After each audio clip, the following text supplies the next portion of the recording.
ಅನುದಿನ ಆತ್ಮಿಕ ಆಹಾರದ ಕಾರ್ಯಕ್ರಮವನ್ನು ವೀಕ್ಷಿಸುವಂಥ ಆತ್ಮೀಯರೆಲ್ಲರಿಗೂ ನಮ್ಮ ರಕ್ಷಕನೂ ಒಡೆಯನೂ ಪ್ರಪಂಚ ಮೋಕ್ಷ ಪ್ರದಾತನಾದ ಯೇಸು ಕ್ರಿಸ್ತನ ನಾಮದಲ್ಲಿ ಹೃತ್ಪೂರ್ವಕ ವಂದನೆಗಳನ್ನು ತಿಳಿಸ್ತಾ ಇದ್ದೀನಿ. ಸಮಾಧಾನವು, ಸಂತೋಷವು, ಆನಂದವು, ಆತ್ಮಿಕ ಆಶೀರ್ವಾದವು, ಆರೋಗ್ಯವು ತಂದೆಯಾದ ದೇವರು ಅನುಗ್ರಹಿಸಲಿ ಎಂದು ಯೇಸು ಕ್ರಿಸ್ತರ ನಾಮದಲ್ಲಿ ದೇವರನ್ನು ಪ್ರಾರ್ಥಿಸುತ್ತೇನೆ. ಈ ದಿನ ಮತ್ತೊಂದು ಅಂಶವನ್ನು ನಿಮ್ಮೊಟ್ಟಿಗೆ ಮಾತನಾಡೋದಕ್ಕೆ ಸಿದ್ಧನಾಗಿದ್ದೇನೆ.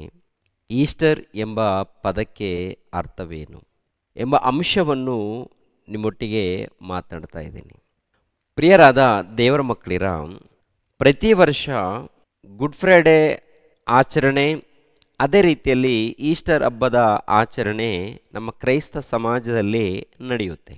ಹಬ್ಬದ ಆಚರಣೆಯನ್ನು ಮಾಡುವಂಥ ಕ್ರೈಸ್ತರು ಮಾಡಿಕೊಳ್ಳಿ, ತೊಂದರೆ ಏನಿಲ್ಲ.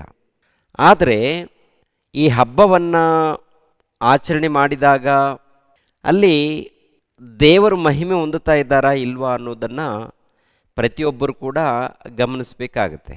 ಯಾಕೆಂದರೆ ನಮ್ಮಿಂದ ದೇವರು ಮಹಿಮೆ ಹೊಂದಬೇಕು, ದೇವರು ಸಂತೋಷ ಪಡಬೇಕು. ನಮ್ಮ ಜೀವಿತದಲ್ಲಿ ಏನು ಮಾಡಿದ್ರು, ಹಬ್ಬಗಳನ್ನು ಆಚರಣೆ ಮಾಡಿದ್ರು, ಇಲ್ಲಾಂದರೆ ಬರ್ತ್ಡೇ ಕಾರ್ಯಕ್ರಮಗಳನ್ನು, ಇಲ್ಲ ನಾಮಕರಣದ ಕಾರ್ಯಕ್ರಮವನ್ನು, ವಿವಾಹದ ಕಾರ್ಯಕ್ರಮವನ್ನು, ಸುವಾರ್ತೆಯ ಕಾರ್ಯಕ್ರಮವನ್ನು ಏನು ಮಾಡಿದಾಗಲೂ ಕೂಡ ಅದರ ಹಿಂದೆ ದೇವರು ಮಹಿಮೆ ಹೊಂದುವಂಥ ರೀತಿಯಲ್ಲಿ ಪ್ರಾರ್ಥನೆ, ಆರಾಧನೆ ಕಾರ್ಯಕ್ರಮಗಳು, ಸುವಾರ್ತೆ ಕಾರ್ಯಕ್ರಮಗಳು ಇವೆಲ್ಲವೂ ಕೂಡ ನಡಿಬೇಕು. ಪ್ರಿಯರೇ, ನಡಿಬೇಕಾದರೆ ನಾವು ಮಾಡುವಂಥ ಕಾರ್ಯಕ್ರಮಗಳು, ಇವಾಗ ಗುಡ್ ಫ್ರೈಡೇ ಇದೆ, ಯಾತಕ್ಕಾಗಿ ಆಚರಿಸಬೇಕು ಅದನ್ನು ತಿಳ್ಕೊಳ್ಬೇಕು. ಅದೇ ಪ್ರಕಾರ ಈಸ್ಟರ್ ಹಬ್ಬ ಎನ್ನುವಂಥದ್ದು ಪ್ರತಿ ವರ್ಷ ಕೂಡ ಆಚರಣೆ ಮಾಡ್ತಾರೆ.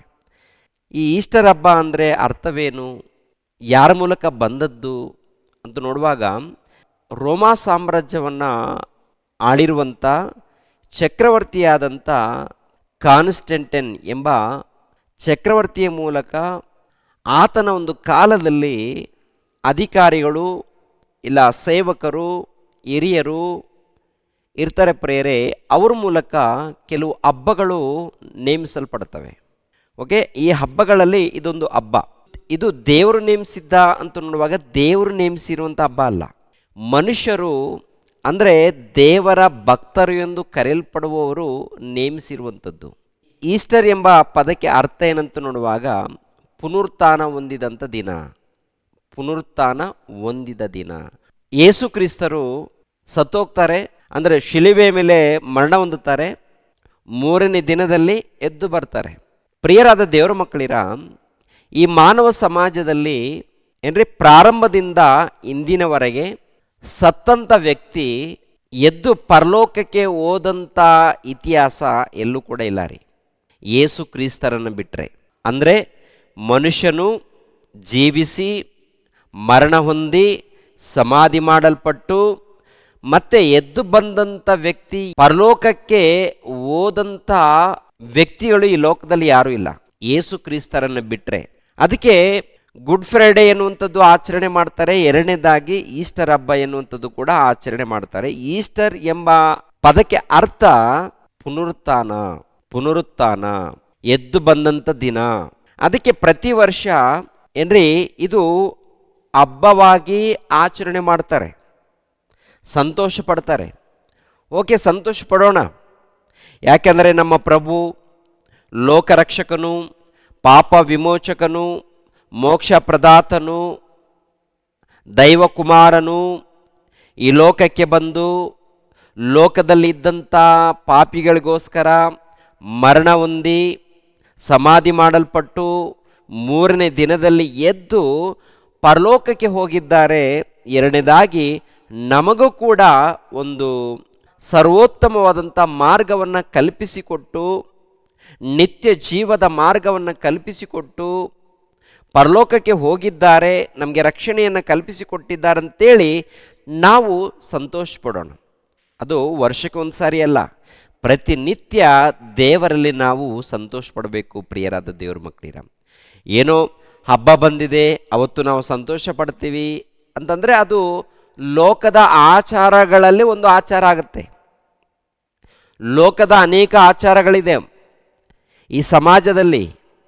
ಅದರಲ್ಲಿ ಒಂದು ಆಚಾರ ಆಗುತ್ತೆ ವಿನಃ ನಿಜವಾಗಲೂ ಆತ್ಮಿಕವಾದಂಥ ಸಂತೋಷ, ಆತ್ಮಿಕವಾದಂಥ ಹಬ್ಬ, ಆತ್ಮಿಕವಾದಂಥ ಒಂದು ಚೈತನ್ಯ, ಸಂತೋಷ ಎನ್ನುವಂಥದ್ದು ಇರೋದಿಲ್ಲ. ವರ್ಷಕ್ಕೊಂದು ಸಾರಿ ನಾವು ಹಬ್ಬವನ್ನು ಆಚರಣೆ ಮಾಡ್ಕೊಂಡು ಹೋದರೆ ನಿಜವಾದ ಸಂತೋಷ ಇಲ್ಲ ರೀ. ನಿಜವಾದ ಸಂತೋಷ ಯಾವಾಗ ಬರುತ್ತೆ? ಯೇಸು ಕ್ರಿಸ್ತರನ್ನು ತಿಳಿದುಕೊಂಡಾಗ, ಯೇಸು ಕ್ರಿಸ್ತರ ಒಂದು ಕಷ್ಟವನ್ನು, ತ್ಯಾಗವನ್ನು, ಪ್ರಯಾಸವನ್ನು, ಶಿಲುಬೆಯ ಮರಣದ ಒಂದು ಸಂದೇಶವನ್ನು, ವಿವರಣೆಯನ್ನು ತಿಳಿದುಕೊಂಡು ಅರ್ಥ ಮಾಡಿಕೊಂಡು ಜೀವಿಸಿದಾಗ ನಿಜವಾದ ಸಂತೋಷ ಆ ಮನುಷ್ಯರ ಮಧ್ಯದಲ್ಲಿ ಇರುತ್ತೆ ಪ್ರಿಯರೇ. ಈಸ್ಟರ್ ಎಂಬ ಪದಕ್ಕೆ ಅರ್ಥ ಪುನರುತ್ಥಾನ ಎನ್ನುವಂಥದ್ದು, ಎದ್ದು ಬಂದಿರುವಂಥ ದಿನ ಎಂದು ಹೇಳುವಂಥದ್ದು. ಅದು ಇಂಗ್ಲಿಷ್ ಪದ. ಕ್ರಿಸ್ತ ಶಕ 3ನೇ ಶತಮಾನದಲ್ಲಿ ಈ ಹಬ್ಬವನ್ನು ಪ್ರಾರಂಭ ಮಾಡಿಕೊಂಡು ಬರ್ತಾರೆ. ಇರಲಿ, ನಡಿಲಿ. ಈ ಸಮಯದಲ್ಲಿ ಹೆಚ್ಚಾಗಿ ಸುವಾರ್ತೆ ಆದರೂ ನಡಿಲಿ ಪ್ರಿಯರೇ, ದೇವರಿಗೆ ಸ್ತೋತ್ರವಾಗಲಿ. ಆದರೆ ಯೇಸು ಕ್ರಿಸ್ತರು 1ನೇ ಶತಮಾನದಲ್ಲಿ ಪರಲೋಕದಿಂದ ಈ ಲೋಕಕ್ಕೆ ಬಂದು ಸುವಾರ್ತೆ ಸಾರಿ ಶಿಲುಬೆಯ ಮೇಲೆ ಮರಣ ಹೊಂದಿ ಸಮಾಧಿ ಮಾಡಲ್ಪಡ್ತಾರೆ. 3ನೇ ದಿನದಲ್ಲಿ ಎದ್ದು ಬರ್ತಾರೆ. ಎದ್ದು ಬಂದ ಮೇಲೆ ಮತ್ತೆ 40 ದಿನಗಳವರೆಗೆ ಅಪೋಸ್ತಲಗೆ ಕಾಣಿಸಿಕೊಂಡು ಸುವಾರ್ತೆ ಮಾಡಿ ಅವರನ್ನು ಬಲಪಡಿಸಿ ಪರಲೋಕಕ್ಕೆ ಹೋಗ್ತಾರೆ ಪ್ರಿಯರೇ.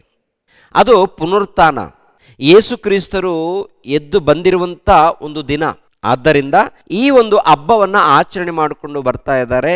ಮಾಡಿಕೊಳ್ಳೋರು ಮಾಡಿಕೊಳ್ಳಿ, ಸಂತೋಷ ಪಡೋರು ಸಂತೋಷ ಪಡಲಿ, ಪ್ರತಿನಿತ್ಯ ವಾಕ್ಯದಲ್ಲಿ ಸಂತೋಷ ಪಡಲಿ, ಪ್ರತಿನಿತ್ಯ ವಾಕ್ಯದಲ್ಲಿ ಸಂತೋಷ ಪಡಲಿ.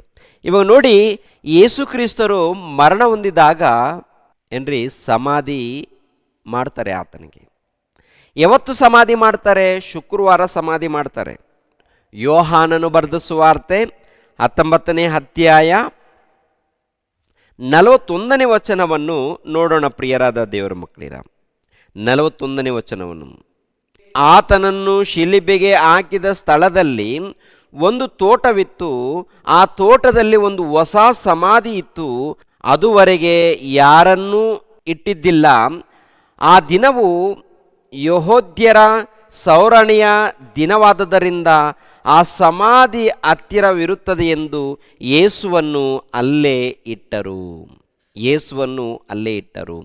ಯೇಸು ಕ್ರಿಸ್ತರಿಗೆ ಬೆಳಿಗ್ಗೆ 9 ಗಂಟೆಗೆ ಶಿಲುಬೆಗೆ ಹಾಕ್ತಾರೆ. ಅದಕ್ಕಿಂತ ಮುಂಚಿತವಾಗಿ ಏನ್ರಿ ಒರೆಸ್ತಾರೆ, ಹೊಡಿತಾರೆ, ಕೊರಡೆಗಳಿಂದ ಹೊಡಿತಾರೆ, ತಲೆ ಮೇಲೆ ಮುಳ್ಳಿನ ಕಿರೀಟ. ಅದು ಭಯಂಕರವಾದಂಥ ಒಂದು ಆ ನೋವು ಯಾರು ಅನುಭವಿಸ್ತಾರೋ ಅವ್ರಿಗೇನೇ ಗೊತ್ತು, ಪ್ರಭುಗೇ ಗೊತ್ತದು ಎಷ್ಟು ಭಯಂಕರವಾದಂಥ ನೋವು ಅನುಭವಿಸಿದ್ದಾರೆ ಎನ್ನುವಂಥದ್ದು. ಗುರುವಾರ ರಾತ್ರಿ ಆತನನ್ನು ಬಂಧಿಸ್ತಾರೆ. ಶುಕ್ರವಾರ ಬೆಳಗ್ಗೆ ಶಿಲುಬೆ ಒರೆಸ್ತಾರೆ. 9 ಗಂಟೆಗೆ ಏನ್ರಿ ಶಿಲುಬೆ ಮೇಲೆ, ಅಂದರೆ ಕಪಾಲ ಸ್ಥಳ ಎನ್ನುವಂಥದ್ದು ಸ್ಥಳ ಇದೆಯಲ್ಲ ಬೆಟ್ಟದ ಮೇಲೆ, ಕಲ್ವಾರಿ ಬೆಟ್ಟ ಅಂತ ಹೇಳ್ತಾರೆ ನೋಡಿ, ಆ ಬೆಟ್ಟದ ಮೇಲೆ ಕರೆದುಕೊಂಡು ಹೋಗಿ ಅಲ್ಲಿ ಶಿಲುಬೆಗೆ ಹಾಕುವಂಥದ್ದು. ಬೆಳಿಗ್ಗೆ 9 ಗಂಟೆಗೆ ಶಿಲುಬೆಗೆ ಹಾಕಿದರೆ ಮಧ್ಯಾಹ್ನ 3 ಗಂಟೆಗೆ ಮರಣ ಹೊಂದುತ್ತಾರೆ. 3 ಗಂಟೆಗೆ ಮರಣ ಹೊಂದಿದ ತಕ್ಷಣ ಏನ್ರಿ ಆತನನ್ನು ಶಿಲುಬೆ ಮೇಲೆ ಇಳಿಸಿ ಸಮಾಧಿ ಮಾಡ್ತಾರೆ ಪ್ರಿಯರೇ.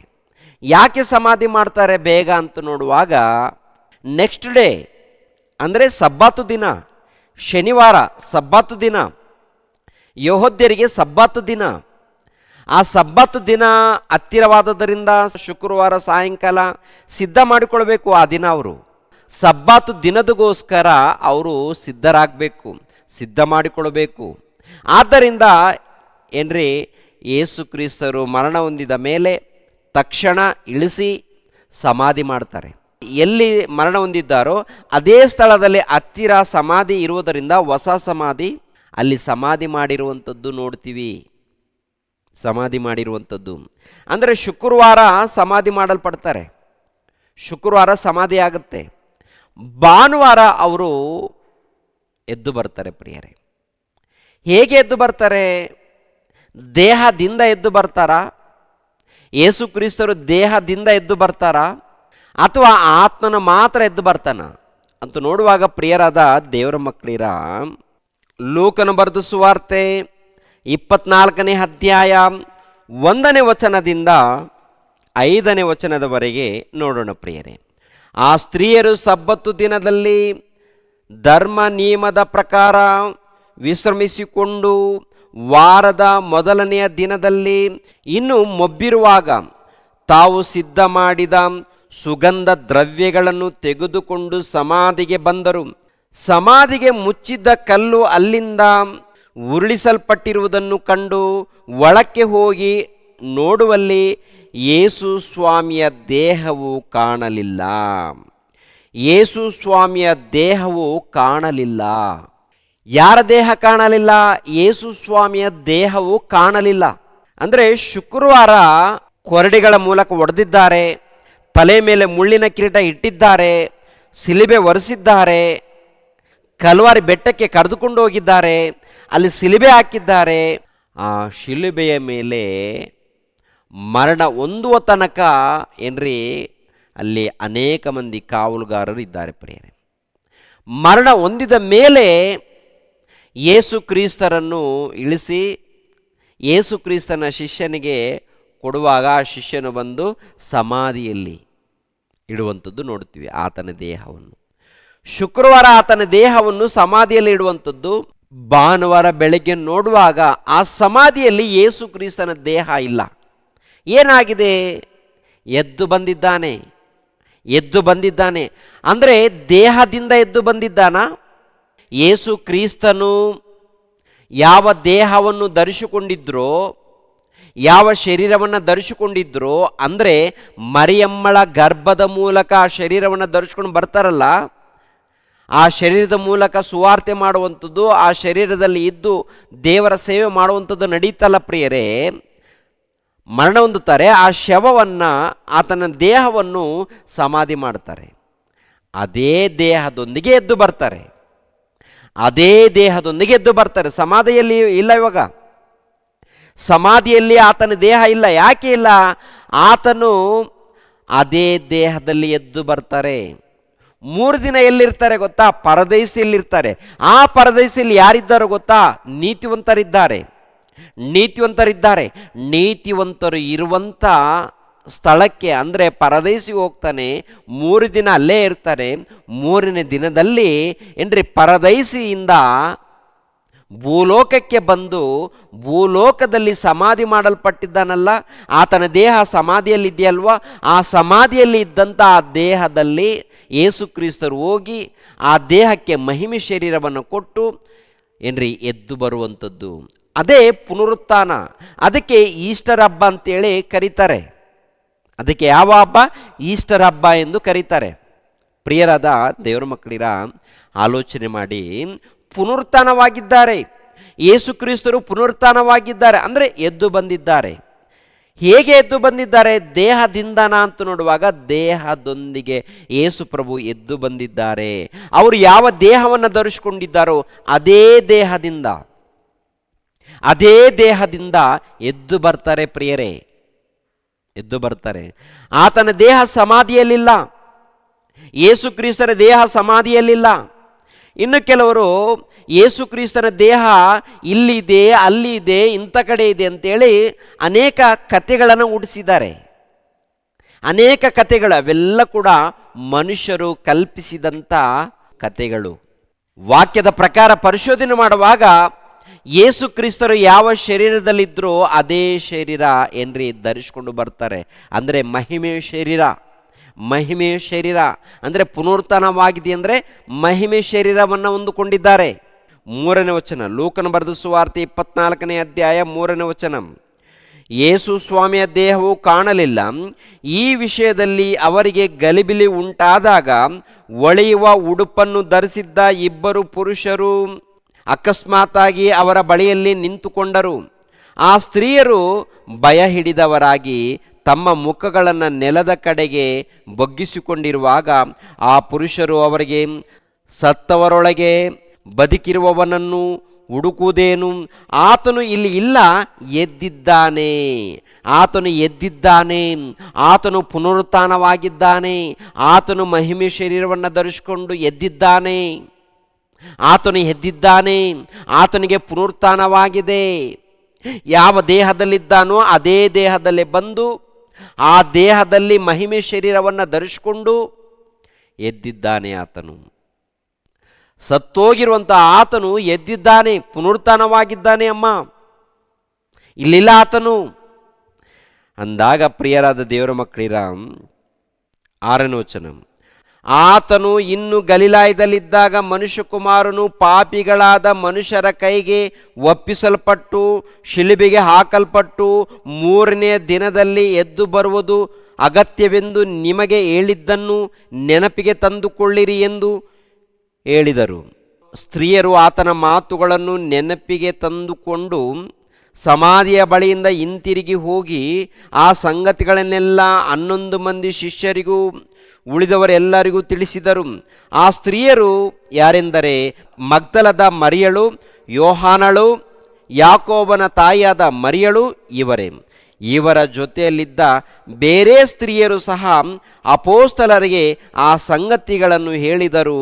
ಅವರು ನಂಬಲಿಲ್ಲ. ಅಪೋಸ್ತಲರಿಗೆ ಹೇಳಿದಾಗ ನಂಬಲಿಲ್ಲ. ಅಂದರೆ ಮೊಟ್ಟ ಮೊದಲು ಈ ಸ್ತ್ರೀಯರಿಗೆ ಗೊತ್ತಾಗುತ್ತೆ, ಗೊತ್ತಾದ ಮೇಲೆ ಹೋಗಿ ಎಲ್ಲರಿಗೂ ತಿಳಿಸ್ತಾರೆ. ತಿಳಿಸಿದಾಗ ಮೊದಲನೇದಾಗಿ ಅಪೋಸ್ತಲರು ನಂಬಲ್ಲ, ಆಮೇಲೆ ನಂಬುತ್ತಾರೆ. ಪ್ರಿಯರೇ, ಎಲ್ಲ ನೆನಪು ಮಾಡ್ಕೊಳ್ತಾರೆ. ಪೇತ್ರ ಮೊದಲನೇದಾಗಿ ಪೇತ್ರನ ಹೋಗ್ತಾನೆ.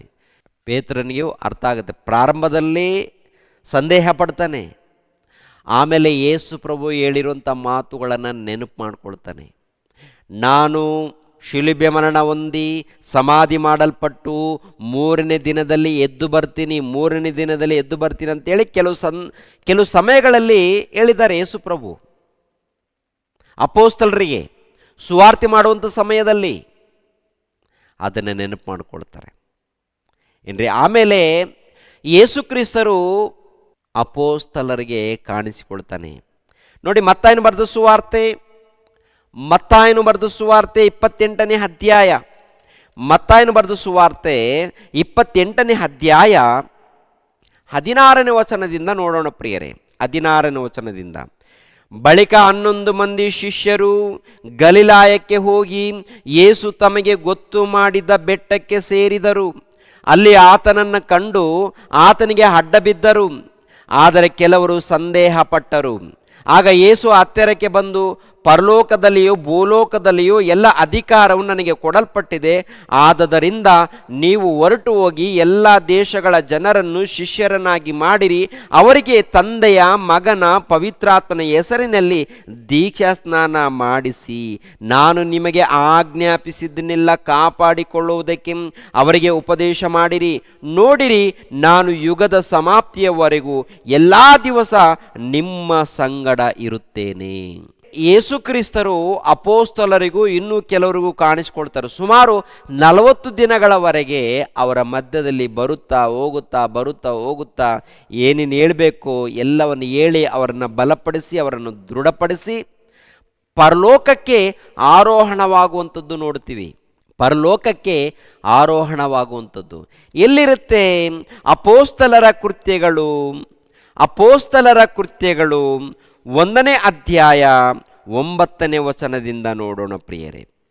ಅಪೋಸ್ತಲರ ಕೃತ್ಯಗಳು 1ನೇ ಅಧ್ಯಾಯ 9ನೇ ವಚನದಿಂದ, ಈ ಮಾತುಗಳನ್ನು ಹೇಳಿದ ಬಳಿಕ ಅವರು ನೋಡುತ್ತಾ ಇದ್ದ ಹಾಗೆ ಆತನು ಏರಿಸಲ್ಪಟ್ಟನು. ಮೋಡವು ಆತನನ್ನು ಕವಿದುಕೊಂಡಿದ್ದರಿಂದ ಅವರ ಕಣ್ಣಿಗೆ ಮರೆಯಾದನು. ಆತನು ಹೋಗುತ್ತಿರುವಾಗ ಅವರು ಆಕಾಶದ ಕಡೆಗೆ ದೃಷ್ಟಿಸಿ ನೋಡುತ್ತಾ ಇರಲಾಗಿ ಶುಭ್ರ ವಸ್ತ್ರಧಾರಿಗಳಾದ 2 ಪುರುಷರು ಪಕ್ಕನೆ ಅವರ ಹತ್ತಿರ ನಿಂತುಕೊಂಡು, ಗಲಿಲಾಯದವರೇ, ನೀವು ಯಾಕೆ ಆಕಾಶದ ಕಡೆಗೆ ನೋಡುತ್ತಾ ನಿಂತಿದ್ದೀರಿ? ನಿಮ್ಮ ಬಳಿಯಿಂದ ಆಕಾಶದೊಳಕ್ಕೆ ಸೇರಿಸಲ್ಪಟ್ಟಿರುವ ಯೇಸು ಯಾವ ರೀತಿಯಲ್ಲಿ ಆಕಾಶದೊಳಕ್ಕೆ ಹೋಗಿರುವುದನ್ನು ನೀವು ಕಂಡಿರೋ ಅದೇ ರೀತಿಯಲ್ಲಿ ಬರುವನು ಎಂದು ಹೇಳಿದರು. ಅದೇ ರೀತಿಯಲ್ಲಿ ಬರುವನು.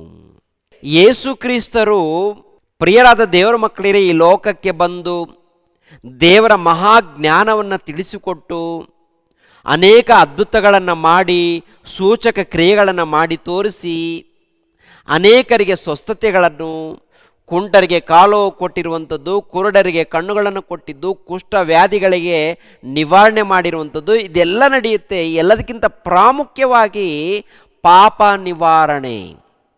ಪಾಪ ನಿವಾರಣೆ. ಪಾಪ ಅಂದರೆ ಏನು? ದೇವರ ಧರ್ಮವನ್ನು ಮೀರುವಂಥದ್ದೇ ಪಾಪ.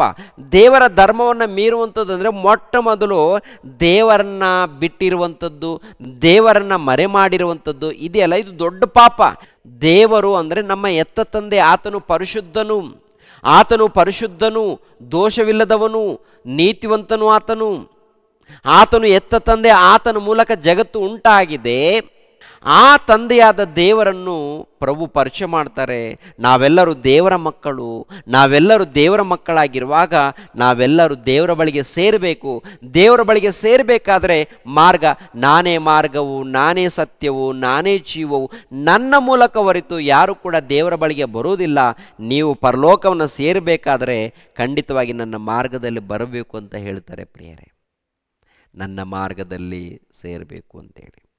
ಓಕೆ, ಇವೆಲ್ಲ ಹೇಳಿದ ಮೇಲೆ ಪ್ರಿಯರ ದೇವ್ರ ಮಕ್ಕಳಿಗೆ ಏನೇನು ಹೇಳಬೇಕು ಎಲ್ಲವನ್ನ ಅಪೋಸ್ತಲರಿಗೆ ತಿಳಿಸಿಕೊಟ್ಟು ಪರಲೋಕಕ್ಕೆ ಆರೋಹಣವಾಗ್ತಾರೆ. ಪರಲೋಕಕ್ಕೆ ಯೇಸು ಪ್ರಭು ಹೋದ ಮೇಲೆ ಅಪೋಸ್ತಲರು ಯೇಸು ಕ್ರಿಸ್ತರನ್ನು ಕುರಿತು, ಅಂದರೆ ಆತನ ಜನನವನ್ನು ಕುರಿತು, ಆತನ ಜೀವಿತವನ್ನು ಕುರಿತು, ಆತನ ಶಿಲುಬೆ ಮರಣವನ್ನು ಕುರಿತು, ಆತನ ಸಮಾಧಿಯನ್ನು, ಅದೇ ಪ್ರಕಾರ ಪುನರುತ್ಥಾನವನ್ನು ಕುರಿತು ದೃಢವಾಗಿ ಸಾಕ್ಷಿ ಕೊಡ್ತಾರೆ. ಅಪೋಸ್ತಲರು ದೃಢವಾಗಿ ಸಾಕ್ಷಿ ಕೊಡ್ತಾರೆ.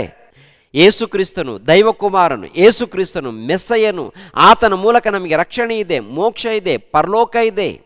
ಅದಕ್ಕೆ ನಾವು ಸಾಕ್ಷಿಗಳಂತೇಳಿ ಅಪೋಸ್ತಲರು ಸಾಕ್ಷಿ ಕೊಡುವಂಥದ್ದು ನೋಡ್ತೀವಿ. ಯೇಸು ಕ್ರಿಸ್ತರನ್ನು ಕುರಿತು, ಕ್ರಿಸ್ತನನ್ನು ಕುರಿತು ಸಾಕ್ಷಿ. ಪ್ರಿಯರಾದ ದೇವರ ಮಕ್ಕಳಿದ ಯೇಸು ಪ್ರಭು ಸುವಾರ್ತೆ ಮಾಡಿದ್ರು, ಮರಣ ಹೊಂದಿದ್ರು, ಸಮಾಧಿ ಮಾಡಲ್ಪಟ್ಟರು, 3ನೇ ದಿನದಲ್ಲಿ ಎದ್ದು ಬಂದರು, ಪುನರುತ್ಥಾನ ಹೊಂದಿ ಪರಲೋಕಕ್ಕೆ ಆರೋಹಣವಾದರು. ನಮ್ಮ ವಿಷಯದಲ್ಲಿ ಏನಾಗುತ್ತೆ ಅಂತ ನೋಡುವಾಗ ಕೊರಿಂಥದವರಿಗೆ ಬರೆದ ಮೊದಲನೇ ಪತ್ರಿಕೆ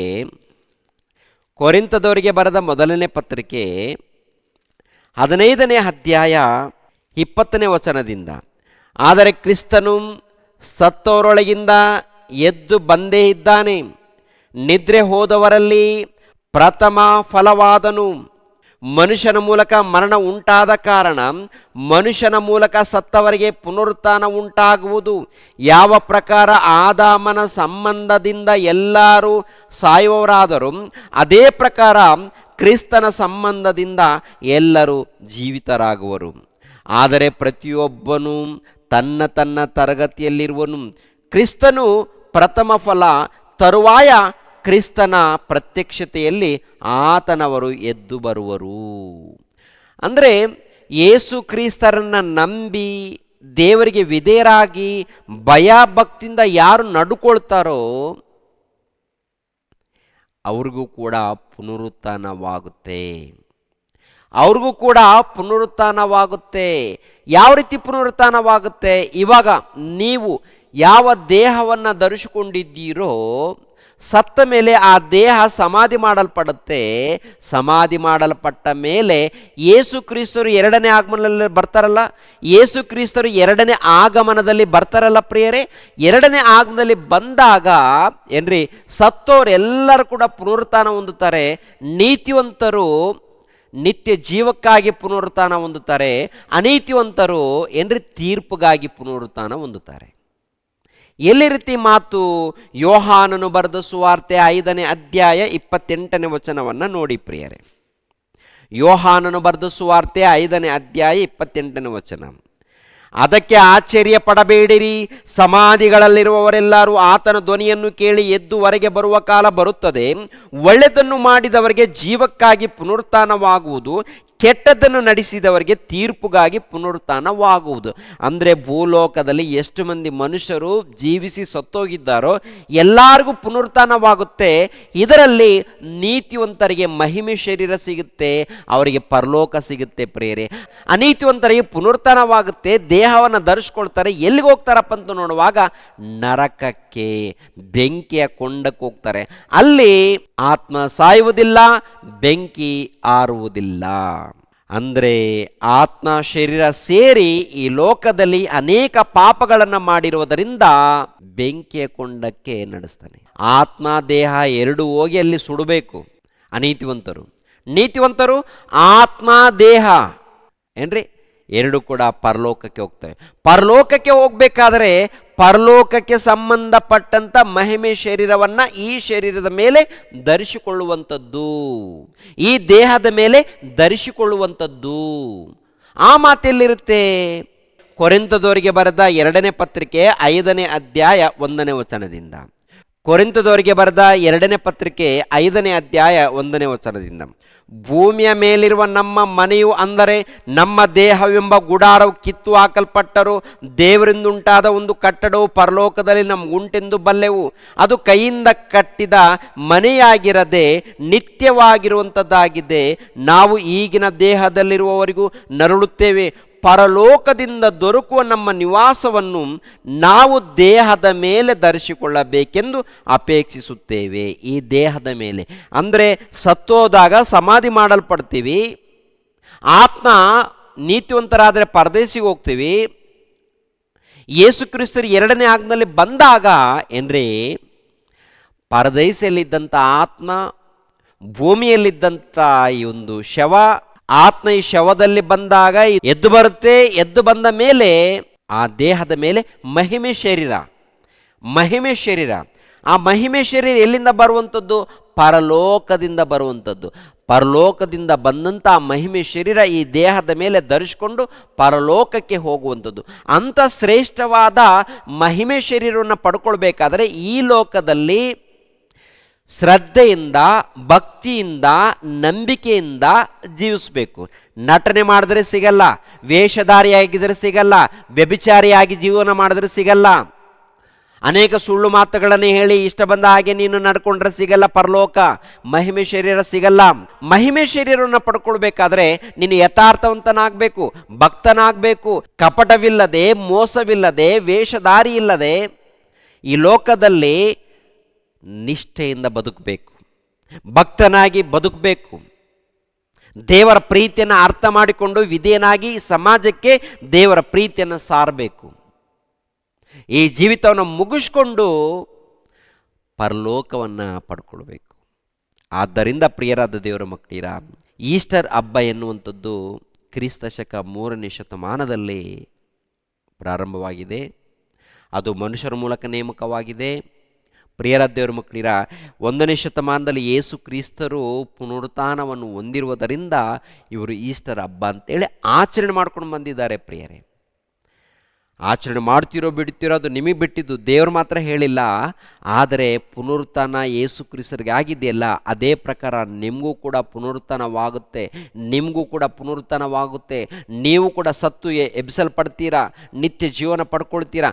ನಿತ್ಯ ಜೀವನ ಪಡ್ಕೊಳ್ಬೇಕಾದ್ರೆ ನೀವು ವಾಕ್ಯವನ್ನು ನಂಬಬೇಕು. ಯೇಸು ಕ್ರಿಸ್ತರನ್ನು, ತಂದೆಯಾದ ದೇವರನ್ನು, ಪವಿತ್ರಾತ್ಮನ ನಂಬಿ ದೀಕ್ಷಾಸ್ಥಾನವನ್ನು ಪಡೆದುಕೊಂಡು ಭಯ ಭಕ್ತಿಯಿಂದ ಜೀವಿಸಬೇಕು, ಯಥಾರ್ಥವಂತರಾಗಿ ಜೀವಿಸಬೇಕು. ಹಾಗೆ ಇದ್ದರೆ ನಿಮಗೆ ಪರಲೋಕ ಸಿಗುತ್ತೆ. ಇಲ್ಲದೆ ಹೋದರೆ ಬೆಂಕಿಯ ಕೊಂಡಕ್ಕೆ ಹೋಗಬೇಕಾಗುತ್ತೆ. ಆದ್ದರಿಂದ ನೀವು ಜಾಗೃತಿಯಾಗಿರಿ ಅಂತ ಹೇಳ್ತಾರೆ. ಪ್ರಿಯರಾದ ದೇವರ ಮಕ್ಕಳಿರ, ಎಚ್ಚರಿಕೆ.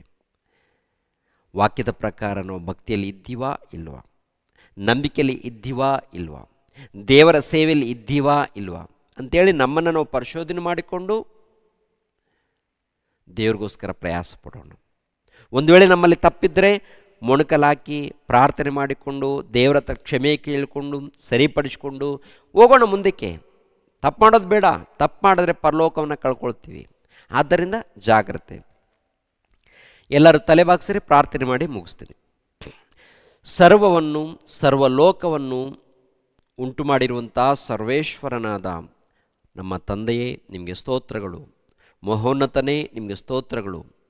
ಮಹಾಪರಿಶುದ್ಧನಾದಂಥ ತಂದೆಯೇ ನಿಮಗೆ ಸ್ತೋತ್ರಗಳು. ಈ ಲೋಕದಲ್ಲಿ ಅದ್ಭುತವಾದಂಥ ಒಂದು ಜೀವಿತವನ್ನು ಕೊಟ್ಟಿದ್ದೀರಾ. ಪಾಪದಲ್ಲಿ ಇದ್ದಾಗ ನಿಮ್ಮ ಪ್ರಿಯ ಕುಮಾರನನ್ನು ಕಳಿಸಿಕೊಟ್ಟು ಆತನ ಮೂಲಕ ಪಾಪ ಕ್ಷಮಾಪಣೆಯನ್ನು ಉಂಟು ಮಾಡಿದ್ದೀರ ತಂದೆ.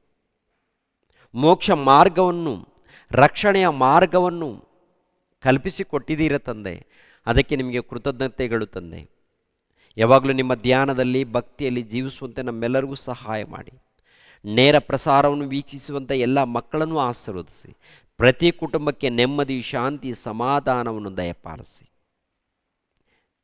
ಒಂದು ವೇಳೆ ಯಾರಾದರೂ ಅನಾರೋಗ್ಯದಲ್ಲಿದ್ದರೆ ಅಂಥ ಮಕ್ಕಳನ್ನು ಮುಟ್ಟಿ ಆರೋಗ್ಯವನ್ನು ದಯಪಾಲಿಸಿ.